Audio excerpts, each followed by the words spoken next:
My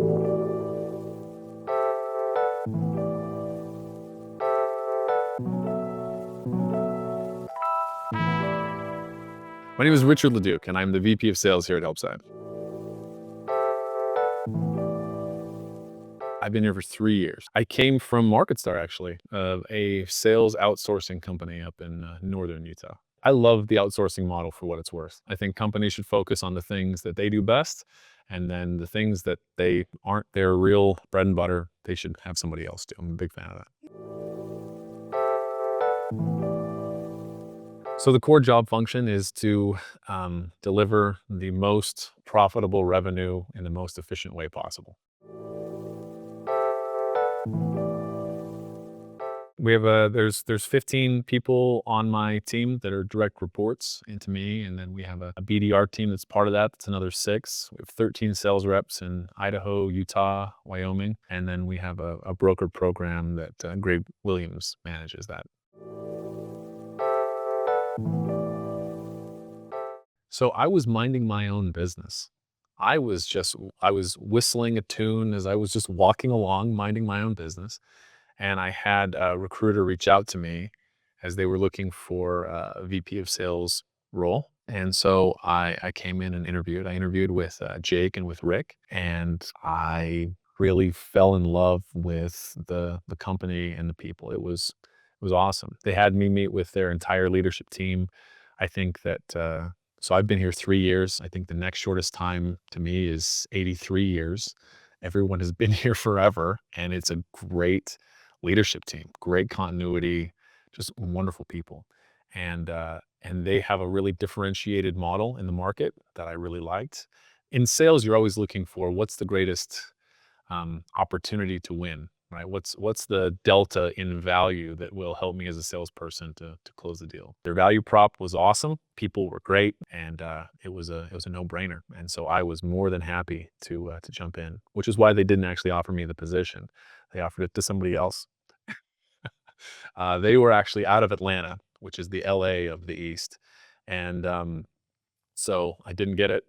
And I was pretty bummed about it. Like, it was one of those things where I was minding my own business. But then when I started talking to the people, then I was like, oh, yeah, I really want to work here. This would be awesome. So they offered it to somebody else out of Georgia. And I went on my merry way. And then a month later, I got a call from Jake. And he said, hey, what would you think? Would you reconsider coming back? And I'm like, I would always love to. It was great. I was actually with my wife. We were in Australia at the time, getting on a cruise ship. So it was good. The timing was great. Oh, I should not be working here. They should not have hired me. They made the right choice going with the other person. So I've been in sales for 20 years, and I've been in sales as an individual contributor and in some sort of leadership capacity. Leadership in the last 10 plus. I've managed international teams at large companies, and then I've been over sales organizations at startup and small companies. And so my passion is sales. I teach actually a class at the University of Utah, actually a couple of them in the entrepreneurship department on sales and business development. So that's kind of a passion of mine. I went and got my master's in the University of Utah, and then I got a PhD in business at Oklahoma State.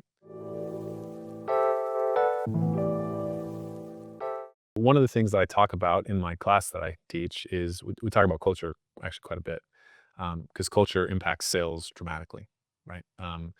Sales is notoriously one of the highest turnover positions in an organization. The national average is about 25%. So every 4 years, you're kind of cycling through an entire team.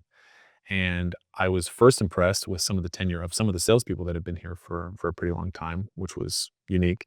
We have a couple salespeople that have been here over 20 years, which is insane. That's not anything that happens. The tenure of other people within the organization, that that was more than on the values side, because you can have whatever words you want to put on the wall about whatever. But the fact that the people had been here as long as they had, and they had sustained success as long as they had, that suggested to me that things that they value were real. Because culture really isn't words you say or slogans. It's how you do business day in and day out. That's what culture is. And that was the thing that impressed me on that.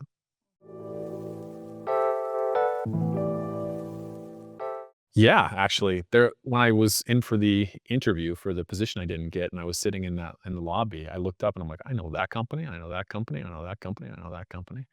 And I knew the people that worked at those companies, and I'm like, "That's awesome." So those people that I know and trust, they like Helpside. That spoke to me. That spoke volumes.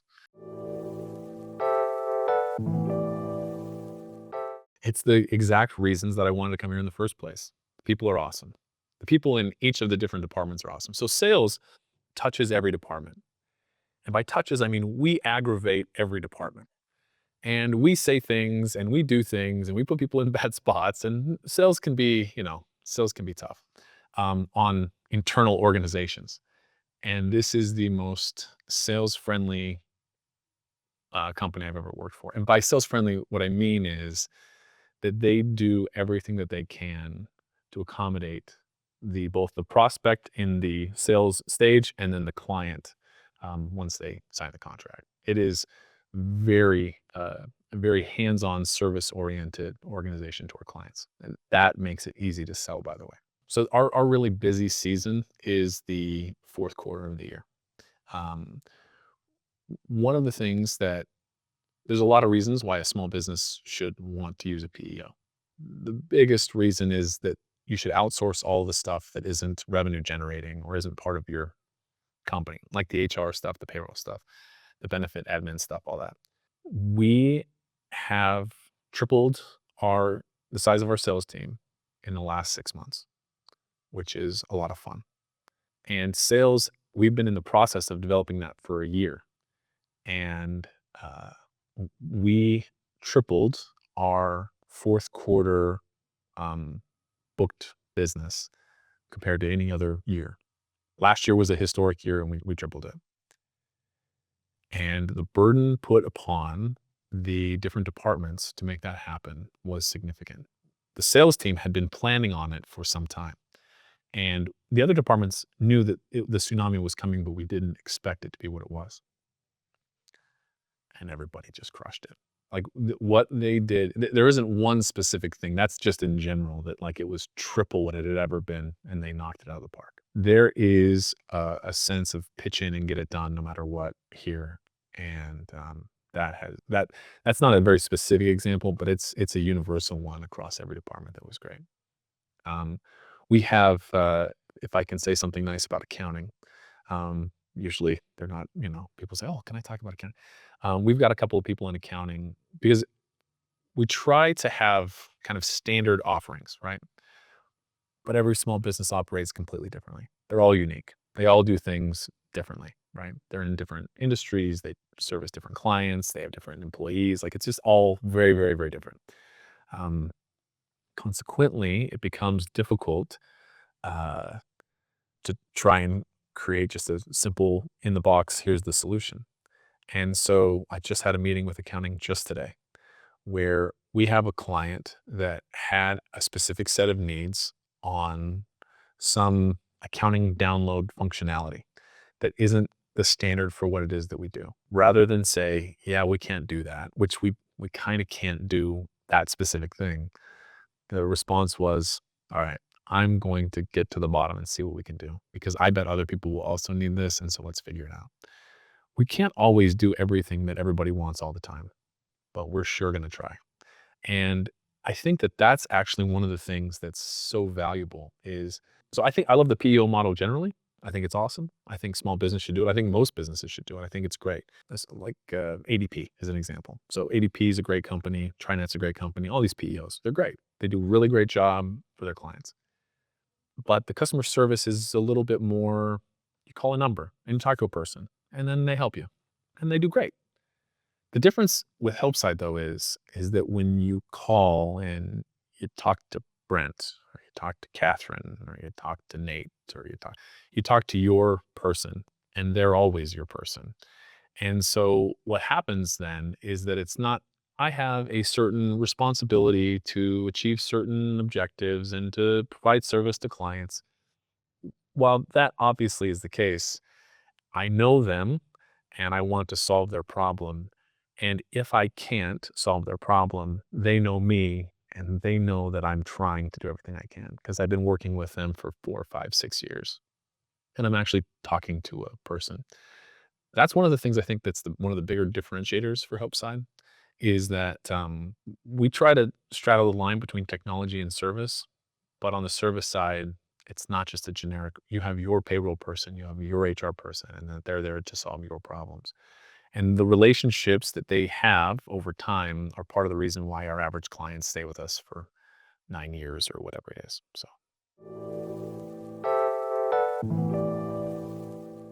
the growth of the sales team specifically is that we've gone after experienced PEO salespeople that have worked for some of the big box salespeople. You want to just speak to that? And so I've joked with Jake and Rick. I'm a middling salesperson. I am a sales manager for a reason because I'm just okay. It's actually being a salesperson, and those that can't do manage.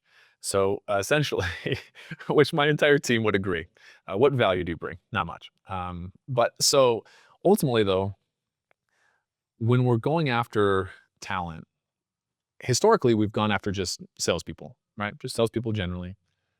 But this is a complex industry with a lot of stuff that they need. They need to know about HR and compliance. They need to know about workers' compensation and risk management. They need to know about benefits administration, health benefits, supplemental benefits. They need to know about just a host of different things to be able to sell so that they can come across as competent and so that they can help to get the trust of the prospect that we're talking to. And the average ramp for a salesperson is like a year. And even at the end of the year, you're like, are they good? Did they get enough at bats? Do they know how to process? Like, there's so many things that we're trying to evaluate, and it's really, really tough. And so we made a shift, specifically in Arizona, where we went after experienced, high performing salespeople in the PEO space specifically to our large national competitors. And that was the easiest job I have ever had. And the reason was, so again, I'm a middling salesperson, but one thing I can sell is Helpside. Helpside was an easy sell because I would talk about what it is that we do, the way that we approach the market, our differentiators in the space, the way that we engage with our clients on the service side, and then our general culture and strategy as it relates to sales and performance. That is an easy sell. And that is one that when salespeople hear, it resonates because you want to be part of a company and a culture that is supportive and that is going to be something that, from a sales standpoint, that is easier to sell and help side both to sell to a salesperson and then consequently to, prospects into the market. Um, it's really differentiated, and we have been able to pull some really talented people away from really great companies because of who HelpSide is. Because you have to know so much and because the ramp time is so long generally, it was a really difficult problem. One of the things that's interesting too is like we've been in, sleepy old Utah for 35 years and, the best kept secret in Utah County, I guess. I don't and so since so much of our clients had come from client referrals. And when I started, it was nearly like 80%, 75, 80%, or some crazy number like that. And now the number of referrals has kept relatively similar, but then we've increased lead flow from other sources, working with brokers, working with our fine marketing team, BDR program, the business development reps calling and things. And so we've been able to increase leads in other spaces, which is great because we're expanding into new markets. We had tried that more standard Utah approach for hiring people in Arizona, and it didn't work because the lead time again or the ramp time was just so long. We were able to see the shift in strategy was in the summer of 2025. Oh, those were the days in 2025. But we were able to nearly triple output in a third the time with the shift to being able to go after competent experience. But I mean, of course, obviously, right? We were able to bring their lead flow strategy relationships in and that. But we we are relatively new in Arizona, and so we weren't able to sit on the brand name historically, but the Arizona people with their experience were able to overcome that and were very successful, which is great. I don't think anyone gets up in the morning and says, "You know what I want to talk about today? I want to talk about payroll. I want to talk about our HR compliance needs." Unless you're in the middle of a disaster, you that's not a main driver for most small business people. Small business people are just like triaging stuff, and they've got processes that work, and but they're kind of maybe drowning a little bit. Cost is always the significant driver for the small business to be like, hey, help make the business case of what it is. The the reality is it is very difficult to sell the soft cost of HR compliance value. There's no question that we save your company and your employees tons of time, right? Um, but the soft cost of that is difficult. Like, how much time do you spend, and what does that look like? That can be a difficult sell. So when we go in, we like to do a full kind of make it a business case and come in as our salespeople are business consultants. That's their title, and that's what they're supposed to do. Is they're supposed to come in and look at the situation and provide consulting and support. For us, almost always one of the biggest pain points for small business is benefit costs. That is brutal. So Clayton Christensen is a Harvard professor, passed away not too long ago. Huge fan. Was responsible for moving a couple theories forward, job to be done, and disruptive innovation. And on the job to be done piece, most companies, in my experience, so at the University of Utah, I teach in the Master of Business Creation program. This is my 7th year doing that. And every year we have all these startups that come through this program. And my experience with the over 200 companies that I've worked with in that setting is that they don't actually necessarily understand what they're doing. All right, so we make a thing, we make a widget, we do a particular service or whatever, but that's not what people are buying. That's not the thing that they're doing. And so in the PEO space, similar. What's the job that we are being hired to do? And people think, well, we're being hired to do payroll. I guess. I mean, technically, sure, but that's not what they're hiring us to do. What are they hiring us to do? And specifically on the benefit administration piece, the fight for talent is real, and unemployment numbers are relatively low, especially in Utah. Certainly the case. And let's say we're a small tech company. You've asked questions in the past about Silicon Slopes or Silicon Desert, right?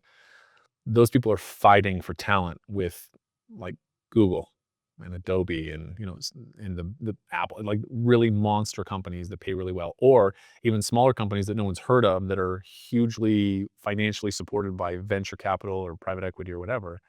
And even though you've never heard of them, they're able to pay significant packages, bonuses and compensation and benefits. And they're all competing for the same talent. And we allow for that company with 13 people to have the benefit offering of a Google or an Adobe or an Apple. We're able to provide them with all of the benefits of a company with 20,000 employees or whatever. And that allows for them to go after those folks in a way that they wouldn't be able to otherwise. Now, those people are in a little bit different world than maybe the smaller mom and pa or the HVAC company with 15 employees or whatever. Um, they're also trying to get talent. Everybody is, but they also might be struggling with compliance issues or all kinds of different things. And we allow for them to be able to act like a big business, for the owner to not spend time in the minutia of running the basics of the business after a long 12-hour day doing whatever, then going back to their QuickBooks and running payroll or whatever it is. And so ultimately, we allow small business to operate like big business in every possible way so that they can more effectively compete in the market. When we go to that special sauce, like you say, is to start usually with on the benefit side because it's a pain point for everybody and it's a top 3 pain point. It depends on the industry and generally, but you have about 50% of small business cost are their employees, and roughly a third or so of that is relating to something in benefits. And so if we can come in and provide significant savings, that's phenomenal. And so we always like to start there, and then we run a quote. And if it comes back and it looks good and looks like we might be able to provide some real value, then we're able to really dive in and build the business case around, okay, well, we can take care of this and this and this and this. And rather than saying, hey, you get all these awesome benefits if you use our services, we like to position it as, you save all this money on these benefits that are incredible, and you get all of this extra stuff on top of that additional savings. And now, I can, like I said, middling salesperson, but I can sell money pretty well. And it's like, boy, this is going to save you quite a bit of money. That's pretty phenomenal. What we find, though, it's kind of funny, is that benefits gets us to have that initial discussion. And then once we have that initial discussion, we call it a needs audit discovery meeting, where we go through, we uncover all kinds of stuff that are additional pain points and points of frustration that people have, right? That aren't necessarily the leader that I'm going to take a call from. But once we get in with that benefits piece, we talk about a bunch of different stuff. We put together a solution specifically for the client. We're not always the right health solution, right? Different companies have different needs all over the place. What we find, though, that's interesting is that while they come to us for the benefits initially, once they see all of the value, they end up staying with us even if they leave us on the benefit side, which is kind of unique. Which has helped us when we work with health brokers, because when we talk to a health broker, we say we genuinely want what is in the best interest of the client on this particular situation. And if we are not the right solution and they go somewhere else, we completely understand. In fact, we have our rates are generally 20% below market, on average. There's quite a few variables there, but every year we benchmark that against the market, and we share that market information with the clients.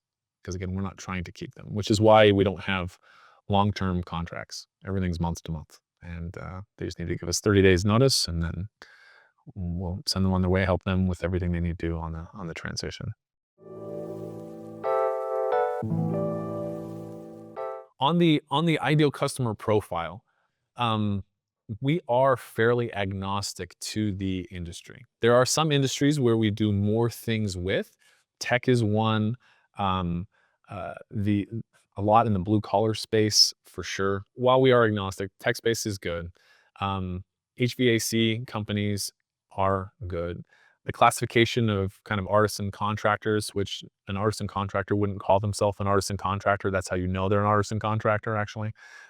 Somebody, that works for an HVAC company is like, we're an artisan contractor. It's like, that's not gonna play. Construction, specifically in the subcontractor space, where they'll maybe do flooring, or they'll do, framing, or they'll do some different things.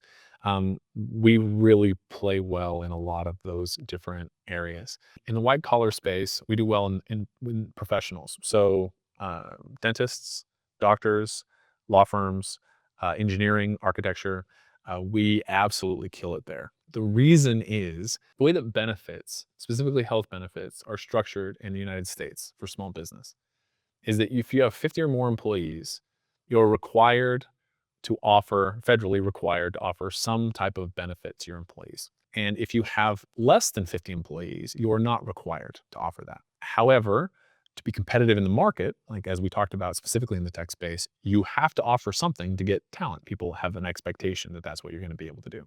So if as an organization you can afford it, you generally offer it. The issue is that if you have fewer than 50 employees, there are limits, significant limitations to what is available to you in the market. And the most common thing that you see for health insurance is community rating. Simply put, we collect the gender, and we collect the birth date, and we collect the zip code of people, right? And then they're given a general number based on where that is, based on age or whatever. So in those professional spaces, uh, law firms, doctor's offices, whatever, you're going to have a slightly older population. By older, I mean me. So you're going to have somebody that's in their 40s, that's in their 50s, and they're going to have adult children that are in their 24, whatever it is. And those people are disproportionately paying some of the highest rates of anybody. because that's a community rating. They only have that community rating. There are other things that you can do, but that's relatively the most common option that's available. At Helpside, we work with brokers and we can offer a community rating. If you're a small, if you're a 15 person tech startup and everyone's 21 years old and no one's married and no one has kids, you're not going to pay a lot with community rating. But if you are in your 40s or 50s and you've got adult children that haven't quite aged out, you are paying through the nose. And that's instances where we will have a company that has 40 employees and we will be looking to save them $300,000 a year in their health premiums. Insane numbers. So again, we do great. We're agnostic to the industry, but the makeup of the company is the thing that can drive where that is. Because of the health plan, the way that it's structured at Helpside, we can do a risk-based assessment. So if you're a relatively healthy company, but is just older, you're just paying because of your age, and we can do a risk-based assessment, and the savings is phenomenal. So that's why we do so well. In terms of the services we offer, those are great for everybody. Everybody loves them, and it's awesome. On the benefit side, that's why we kill it in that space, because you have a slightly older population that is paying through the nose for their insurance.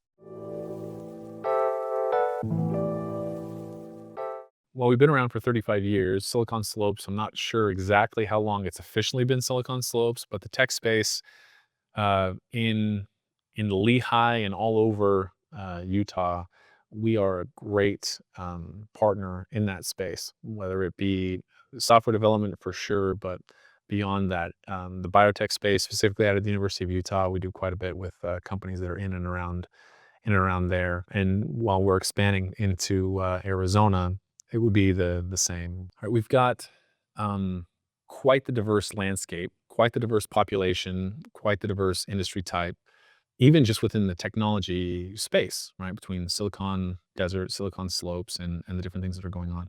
But I think that almost regardless of that, that's where PEO is solving universal problems for small business because now, how they do it is different. So again, using a small mom and pop HVAC company versus a tech startup. Um, Maybe they're the tech startup that is, seed funding or Series A, maybe.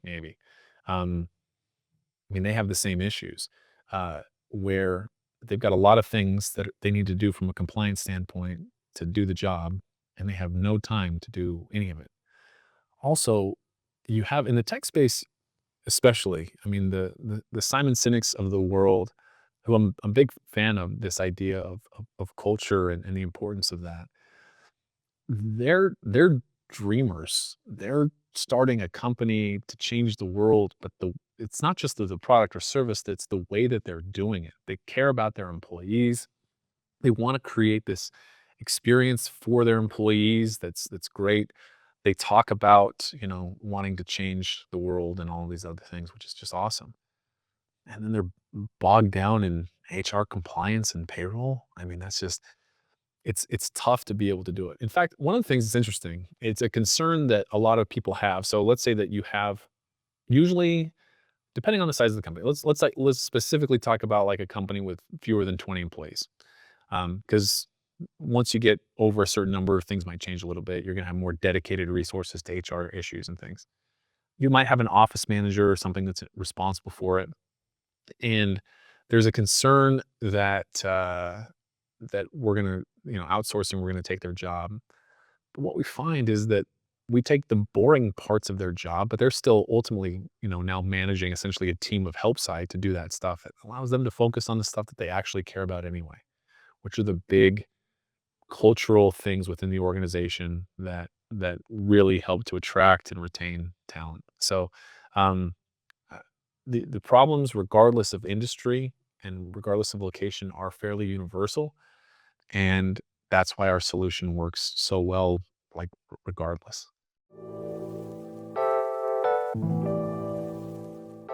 If it's a young tech company, they're not a really good fit for us in from a benefit standpoint. So if we have a young tech company, they're not necessarily coming to us for the benefits. They're coming to us because they have no idea about compliance and they've got a diverse workspace in states all over the country.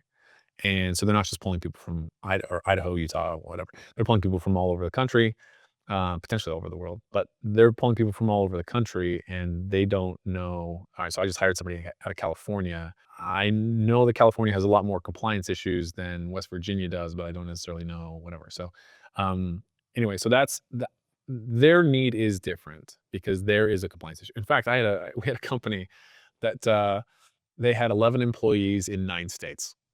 And when I talked to the HR professional that was in charge of that company, I was asking what her biggest pain point was, and she's like, "I don't wanna break the law. I know that we've got to be in violation of all kinds of stuff, and so we just need some help and direction on that front." Now, all of our other services, are helpful to them, but for her, it was like, "Holy crud, what are we gonna do?" And so for those, young tech companies, health benefits isn't the main driver, it's the lack of information and the knowledge on the compliance side. For maybe an older company, but again, when I say older, I mean my age, they care about compliance as well, and then the health piece is a huge driver for them. And then just outsourcing the stuff that they don't know and they just wanna make sure that it gets done. And they seem to be it seems to be a great profile for a Helpside client because they just wanna focus on their stuff. They wanna just do their job and do their thing as they're building whatever software solution or whatever it is, and any stuff that isn't central to that, just outsource it to us, and it's great. It's a good fit. So fintechs fits this sweet spot of, client referrals, which is such a huge source of our business because normally people, they have friendships, they're in associations, they're in groups. "Man, we're getting killed over here. Oh, hey, well, we switched to this help side, and it's been really great." That's where the majority of our leads have come from, especially prior to last year when we started working more with health brokers. But that was a huge source. But the financial tech space has been great too because they become a client of ours, and then they're like, "Hey, this is a great tool for a lot of our different folks," which is part of the reason why actually we do really well with CPA firms, specifically in Arizona, where we have relationships with CPAs that are managing small business, and they're like, "Hey, this is a great tool. You really should look into something like that." On the financial tech side, that we see that as well, where they become great clients, but then they also become great referral partners. So it's interesting. It's funny. Part of the reason that we don't list pricing on the website is kind of the same reason why it takes so long for us to ramp with a new salesperson. It's really complex and it's really specific and it's really unique. And we're trying to find the solution that fits for the specific client. So it depends on what your needs are and things. But from a pricing standpoint, there are lots of things that you can do to have fun with PEO pricing, depending on, there's a lot of really good PEOs out there. And I have heard that there might be some that are not so good, that don't provide such a good name for the industry. But the majority of them are really great. They do a really great job.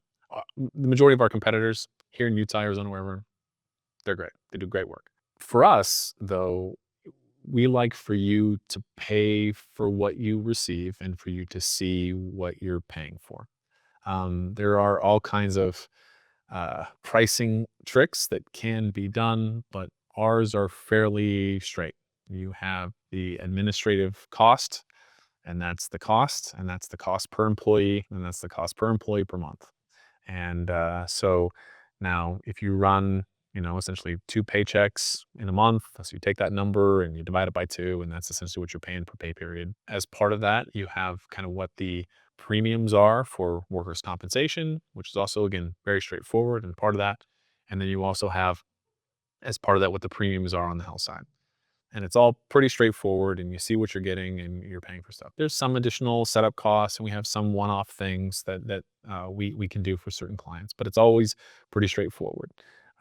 Some competitors of ours kind of look at it, lump it in as a percentage of payroll, and then it's just a percentage number, and then there's all kinds of different things that are built into that are part of that, but I think opaque is a generous term. to use in that particular case. So we like to be pretty straightforward with what it is that you're getting. And so if you have a dispute on a bill, it's pretty easy to see where it is if you do, because it's right there and pretty transparent. We like it's the much easier way to go about it. That's why our clients stay with us for a much longer period of time. They don't feel like we've been pulling the wool over their eyes and taking advantage of them. For us, we love to bring on a small business that has a handful of employees, and we love to grow with them. So there's a couple of stats that the National Organization for PEOs, or NAPIO, is those that subscribe to their monthly newsletter, would receive. I assume that on social media that everyone subscribes to that newsletter. It's actually great. They have all kinds of great value for small business. It sincerely is a great value. But so this is also agnostic to the PEO. So if you are a small business and you use a PEO, you have 16% greater profitability, you have 14% lower turnover, and you have a 50% decrease in failure rate as a small business. These stats they're universal to PEOs in general because you're outsourcing the stuff that you don't have to worry about, so you can focus on your actual business. I mean, that those things kind of stand to reason. But one of the things that we really love to do as we, start with small, I think I can startup companies or even just small businesses in general that are growing. One of our favorites, it was Cotopaxi. That's a great brand that started with us many a year ago, and they grew and they became over 300 employees. And then they decided that they wanted to bring the payroll and those other things in-house. It's like, awesome. Good. It's good. In fact, the majority of clients that leave Helpside leave because they've been acquired or eventually they've grown and make kind of a different strategic decision, which makes good sense. It's fantastic. But it's awesome that we were part of their journey. And we have lots of companies that some people have heard of and some people haven't. But that's our goal with each of them, is to help them. If their desire is to do what Cotopaxi did, then we're here to help them do that. So one of the things that is a business theory is something called prospect theory. Prospect theory at its core is that people overvalue losses to gains. And so there is often fear and trepidation that's why change management is such a big issue for folks. What we're selling is change management is a major part of where that's at.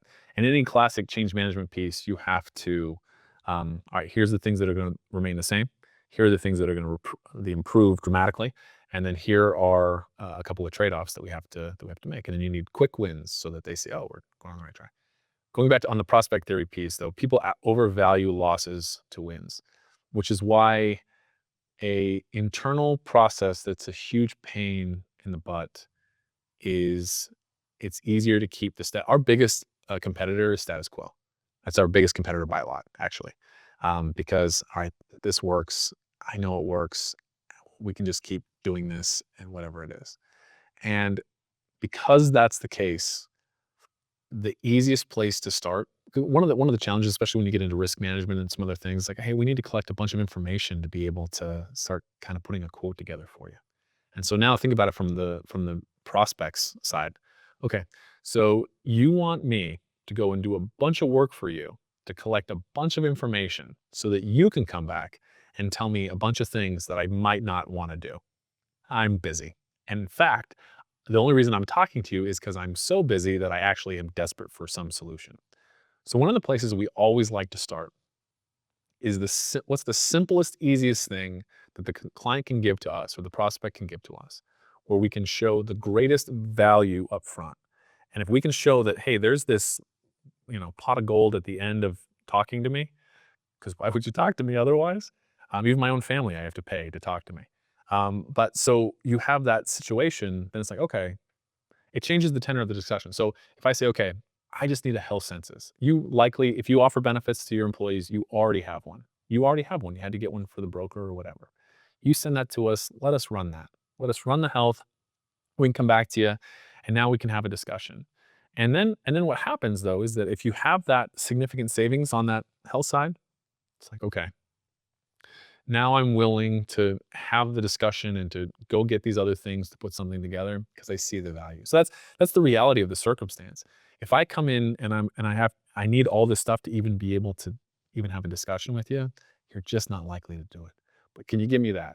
If you can just give me that, let us run it. Now we can have a really nice discussion about a lot of different things just from that information. It makes the experience much better for the prospect for sure. And one thing that we see actually all the time, this happened actually a couple months ago in a meeting with a kind of a larger advertising firm. So you have the COO that's making the decisions, and then they have kind of an administrative support person that's doing everything. And so the COO is like, "Yeah, we're really happy with what we've got. Like this is really good. They're this and they're this and they're this and they're this." And but we asked for just that health census, and they got it for us, and we came back and we had some pretty nice savings. And so now it was with the administrative person, the COO, and a couple of other people at the company. We're asking them the same questions about their current payroll provider. And what the COO didn't know is that the administrative person hates their payroll provider, that it's an enormous pain in the rear end. Their responsiveness is terrible.